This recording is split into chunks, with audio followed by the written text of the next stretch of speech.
ക്രൈസ്തലോ ദൈവനാമോത്വം ഉണ്ടായിരിക്കട്ടെ. കർത്താവിന്റെ പാദമെടുത്ത് പ്രഭാതയാമത്തിൽ നാം ആയിരിക്കുമ്പോൾ ഇന്നത്തെ ചിന്തയ്ക്കായി എടുത്തിരിക്കുന്ന തിരുവചനം സങ്കീർത്തനങ്ങൾ 65-ാം അധ്യായം 2-ാം വാക്യം. പ്രാർത്ഥന കേൾക്കുന്നവനായുള്ളവേ, സകല ജഡവും നിന്റെ അടുക്കലേക്ക് വരുന്നു. പ്രിയ ദൈവമക്കളെ, പ്രാർത്ഥന കേൾക്കുന്ന ഒരു ദൈവം. ഹല്ലേലൂയ. കർത്താവിന്റെ സന്നിധിയിൽ നാം എത്തുന്നത്, എൻ്റെ പ്രാർത്ഥന ദൈവമേ അങ്ങ് ചെവിക്കൊള്ളണമേ, എനിക്ക് മറുപടി നൽകി തരണമേ എന്നുള്ള ആഗ്രഹത്തോടെ, ആവശ്യത്തോടെ അപ്പച്ചന്റെ സന്നിധി കടന്നു വരുമ്പോൾ അപ്പച്ചൻ ഹല്ലേലൂയ നമ്മുടെ പ്രാർത്ഥന കേട്ട് നമുക്ക് മറുപടി നൽകി തരും. അതായത് പ്രാർത്ഥനയിൽ ഉണ്ടായിരിക്കേണ്ട ചില ഘടകങ്ങൾ എന്തൊക്കെയാണ്? നാം എങ്ങനെയും എവിടെയും എപ്പോഴും പ്രാർത്ഥിക്കാം, പക്ഷേ അതിൽ ചില ഘടകങ്ങൾ ഉൾക്കൊണ്ടിട്ടുണ്ട്. അതായത് ഒന്നാമത്, പ്രാർത്ഥനയിൽ സ്തോത്രമുണ്ടായിരിക്കണം. ഹല്ലേലൂയ. ദാനിയേലിന്റെ പുസ്തകം 6-ാം അധ്യായം 10-ാം വാക്യത്തിൽ പറയുന്നു, എന്നാൽ രേഖ എഴുതിയിരിക്കുന്നു എന്ന് ദാനിയേൽ അറിഞ്ഞപ്പോൾ അവൻ വീട്ടിൽ ചെന്ന് അവന്റെ മാളിക മുറിയുടെ കിളിവാതിൽ യെരൂശലേമിന് നേരെ തുറന്നിരുന്നു.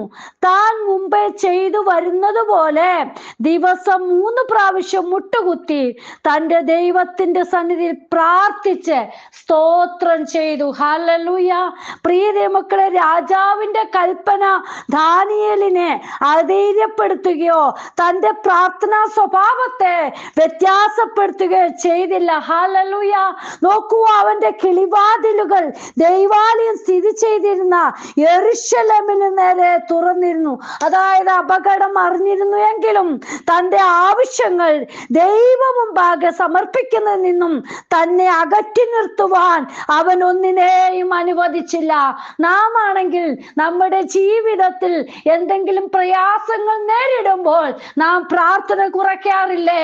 പ്രാർത്ഥനയ്ക്ക് സമയം കണ്ടെത്താറുണ്ടോ? ഹല്ലേലൂയ. പ്രിയ മക്കളെ, ഇവിടെ ഹല്ലേലൂയ ദാനിയേലിനെതിരായിട്ട് രേഖ എഴുതിയിരിക്കുന്നുവെന്ന് അറിഞ്ഞിട്ടും മുമ്പേ ചെയ്തു വന്നതുപോലെ തന്നെ ഹല്ലേലൂയ അവൻ പ്രാർത്ഥന കുറച്ചില്ല. ദൈവസന്നിധി മുഴങ്കാൽ മടക്കി സ്തോത്രത്തോടെ ആവശ്യങ്ങൾ കർത്താവിന്റെ സന്നിധിയിൽ പറയുവാൻ ഇടയായി തീർന്നു. ഹല്ലേലൂയ. അതുകൊണ്ടാണ് അപ്പോസ്തലനായ പൗലോസ് ഫിലിപ്പിയർക്ക് എഴുതിയ ലേഖനം 4-ാം അധ്യായം 6-ാം വാക്യത്തിൽ പറഞ്ഞിരിക്കുന്നു, ഒന്നിനെ കുറിച്ചും വിചാരപ്പെടരുത്, എല്ലാറ്റിലും പ്രാർത്ഥനയാലും അപേക്ഷയാലും നിങ്ങളുടെ ആവശ്യങ്ങൾ സ്തോത്രത്തോടുകൂടെ ദൈവത്തോടെ അറിയിക്കുക അത്രേ വേണ്ടത്. ഹല്ലേലൂയ. പ്രിയ ദൈവമക്കളെ, ദൈവത്തോടുള്ള നമ്മുടെ ദൈനംദിന പ്രാർത്ഥനയും ധ്യാനവും അവഗണിക്കുന്നതിന് കാരണമാകുന്ന യാതൊന്നിനും നാം ഇടം കൊടുക്കരുത്. പലപ്പോഴും നമ്മൾ പ്രാർത്ഥിക്കുന്ന സമയത്ത് അല്ലെങ്കിൽ പ്രാർത്ഥനയ്ക്ക് പോകുന്ന സമയത്തൊക്കെ ഹല്ലേലൂയ എന്തെങ്കിലും ഭാരങ്ങളോ പ്രയാസങ്ങളോ ഒക്കെ കടന്നു വരാം. അത് ഹല്ലേലൂയ നമ്മെ ഹല്ലേലൂയ അതിൽ നിന്നൊക്കെ പിൻവലിക്കാൻ വേണ്ടിയാ. പക്ഷേ നാം അതെല്ലാം അവഗണിച്ച് ഹല്ലേലൂയ എനിക്ക് പ്രാർത്ഥനയ്ക്ക് പോകണം, എൻ്റെ പ്രാർത്ഥനാ സമയമാണിതെന്ന് പറഞ്ഞ് ദൈവസന്നിധി നമ്മള് ദൈവത്തിന് മുൻതൂക്കം കൊടുക്കണം, പ്രാർത്ഥനയ്ക്ക് മുൻതൂക്കം കൊടുക്കണം, സ്തോത്രയാഗത്തിന് നമ്മൾ മുൻതൂക്കം കൊടുക്കുന്നവരായിരിക്കണം. കർത്താവിന്റെ കരങ്ങളിൽ നമ്മെ തന്നെ സമർപ്പിക്കുക. ഹല്ലേലൂയ. അടുത്തതായിട്ട് എന്താണ് പ്രാർത്ഥനയിൽ ഉണ്ടായിരിക്കേണ്ടത്? താഴ്മ ഉണ്ടായിരിക്കണം. ഹല്ലേലൂയ. ദിനവൃത്താന്തത്തിന്റെ 2-ാം അധ്യായം 2-ാം പുസ്തകം 7-ാം അധ്യായം 14-ാം വാക്യത്തിൽ പറയുന്നുണ്ട്, എൻ്റെ നാമം വിളിക്കപ്പെട്ടിരിക്കുന്ന എൻ്റെ ജനം തങ്ങളെ തന്നെ താഴ്ത്തി പ്രാർത്ഥിച്ച് എൻ്റെ മുഖം അന്വേഷിച്ച് തങ്ങളുടെ ദുർമാർഗങ്ങളെ വിട്ടുതിരിയുമെങ്കിൽ ഞാൻ സ്വർഗത്തിൽ നിന്ന് കേട്ട് അവരുടെ പാപം ക്ഷമിച്ച് അവരുടെ ദേശത്തിന് സൗഖ്യം വരുത്തി കൊടുക്കും. ഹല്ലേലൂയ. പ്രിയ മക്കളെ, ഇവിടെ നോക്കൂ. ഹല്ലേലൂയ. ദൈവം സ്വർഗത്തിൽ നിന്ന് കേൾക്കുകയും പ്രാർത്ഥനയ്ക്ക് ഉത്തരം അരുളുകയും തൻ്റെ ജനത്തോടെ മനസ്സലിവ് കാണിക്കുകയും ചെയ്യുന്നു. ഹല്ലേലൂയ. പറഞ്ഞിരിക്കുകയാണ്, എൻ്റെ നാമം വിളിക്കപ്പെട്ടിരിക്കുന്ന എൻ്റെ ജനം തങ്ങളെ തന്നെ താഴ്ത്തി പ്രാർത്ഥിക്കണം. ഹല്ലേലൂയ. യേശുപ്പച്ചന്റെ സന്നിധിയിൽ താഴ്മയോടെ, വിനയത്തോടെ, സൗമ്യതയോടെ നാം അടുത്തു ചെല്ലുമ്പോൾ നമ്മുടെ പ്രാർത്ഥനയ്ക്ക് മറുപടിയായി തീർന്നു. പ്രിയ മക്കളെ, ദൈവകരങ്ങളിൽ നമ്മെ തന്നെ സമർപ്പിക്കാം. അടുത്തതായിട്ട് എന്താണ്? ഒരു ഏറ്റുപറച്ചിൽ നമ്മുടെ പ്രാർത്ഥനയിൽ ഉണ്ടായിരിക്കണം. അതുകൊണ്ടാണ് യെശയ്യാ പ്രവാചകന്റെ പുസ്തകം 6-ാം അധ്യായം 5-ാം വാക്യത്തിൽ പറയുന്നത്, അപ്പോൾ എനിക്ക് അയ്യോ കഷ്ടം, ഞാൻ നശിച്ചു, ഞാൻ ശുദ്ധിയില്ലാത്ത അധരങ്ങളുള്ള ഒരു മനുഷ്യൻ, ശുദ്ധിയില്ലാത്ത അധരങ്ങളുള്ള ജനത്തിന്റെ നടുവിൽ വസിക്കുന്നു. എൻ്റെ കണ്ണ് സൈന്യങ്ങളുടെ യഹോവയായ രാജാവിനെ കണ്ടുവല്ലോ എന്ന് പറഞ്ഞു. ഹല്ലേലൂയ. പ്രിയ മക്കളെ, ഒരു ഏറ്റുപറച്ചിൽ നമ്മുടെ ജീവിതത്തിലുണ്ടെങ്കിൽ നാം നമ്മെ തന്നെ, നമ്മുടെ കുറവുകൾ കാണുവാൻ നമ്മെ തന്നെ സമർപ്പിക്കുമ്പോൾ നമ്മുടെ ഏറ്റുപറച്ചിൽ ഹല്ലേലൂയ കർത്താവിനെ തന്നെ കാണുവാൻ ഇടയായിത്തീരും. ഹല്ലേലൂയ. ഇവിടെ യെശയ്യാ പ്രവാചകൻ വിളിച്ചു പറയുകയാണ്, ദൈവവിശുദ്ധിയോടുള്ള വീക്ഷണത്തിൽ തന്റെ അപൂർണതയും അശുദ്ധിയും വിശേഷാൽ അവന്റെ സംസാരത്തോടുള്ള ബന്ധത്തിൽ മനസ്സിലാക്കി. ഹല്ലേലൂയ.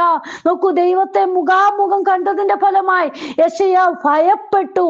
അപ്പോൾ അവന്റെ നാവും ഹൃദയവും വിശുദ്ധീകരിച്ചു. നോക്കൂ, ഇവിടെ പറയാ, അയ്യോ ഞാൻ നശിച്ചു, ഞാൻ ശുദ്ധിയില്ലാത്ത അധരങ്ങളുള്ള ഒരു മനുഷ്യൻ, ശുദ്ധിയില്ലാത്ത അധരങ്ങളുള്ള ജനത്തിന്റെ നടുവിൽ വസിക്കുന്നു. എൻ്റെ കണ്ണ് സൈന്യങ്ങളുടെ യഹോവയായ രാജാവിനെ കണ്ടുവല്ലോ.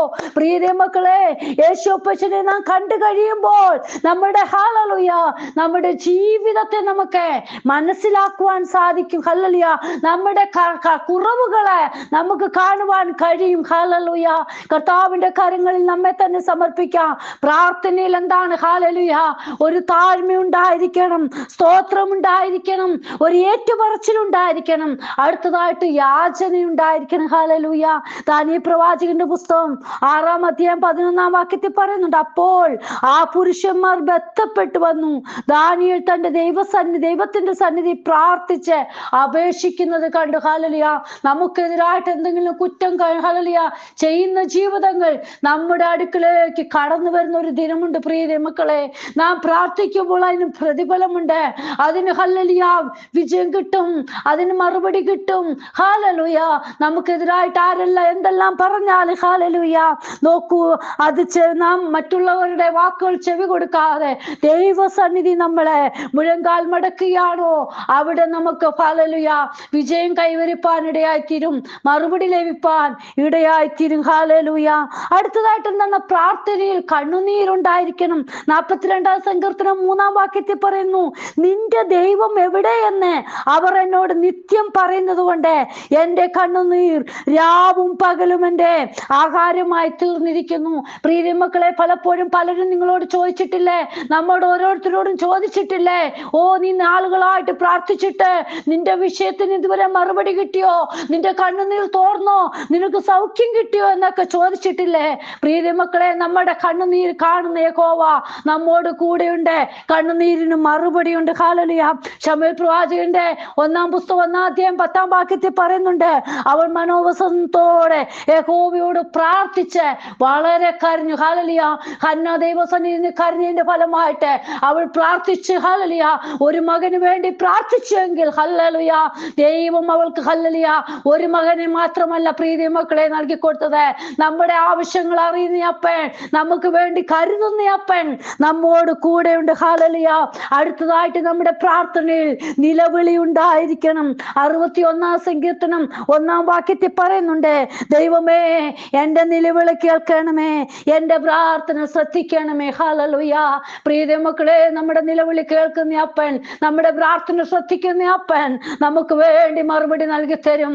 ദൈവസന്നിധിയിൽ നിന്ന് ഹല്ലേലൂയ വചനം കേൾക്കുന്ന ജീവിതങ്ങളിൽ പലരും ഹല്ലേലൂയ പ്രാർത്ഥനയോടെ, നിലവിളിയോടെ, കണ്ണുനീരോടെ കർത്താവിന്റെ സന്നിധിയിരിക്കുമ്പോൾ ഹല്ലേലൂയ നമുക്ക് മറുപടി നൽകി തരുന്ന കർത്താവിന്റെ സന്നിധിയിലാണ് നാം ആയിരിക്കുന്നത്.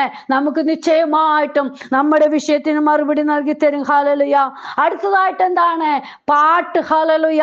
നമ്മുടെ ഹല്ലേലൂയ പ്രാർത്ഥനയിൽ പാട്ടുണ്ടായിരിക്കണം. അതാ ഇവിടെ പറഞ്ഞ സങ്കീർത്തനം 42:8 പറയുന്നുണ്ട്, യഹോവ പകൽ നേരത്ത് തന്റെ ദയ കൽപ്പിക്കും, രാത്രി സമയത്ത് ഞാൻ അവന് പാട്ടുപാടിക്കൊണ്ടിരിക്കും. എൻ്റെ ജീവന്റെ ദൈവത്തോടുള്ള പ്രാർത്ഥന തന്നെ. ഹല്ലേലൂയ. പലപ്പോഴും നമ്മുടെ പ്രാർത്ഥന പാട്ടായി തീർന്നിട്ടില്ലേ? ഹല്ലേലൂയ.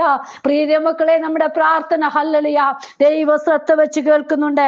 അപ്പോസ്തല പ്രവൃത്തി 16-ാം അധ്യായം 25-ാമത്തെ വാക്യത്തിൽ കാണുന്നുണ്ട്, അർദ്ധരാത്രിക്ക് പൗലോസും ശീലാസും പ്രാർത്ഥിച്ചു ദൈവത്തെ പാടി സ്തുതിച്ചു.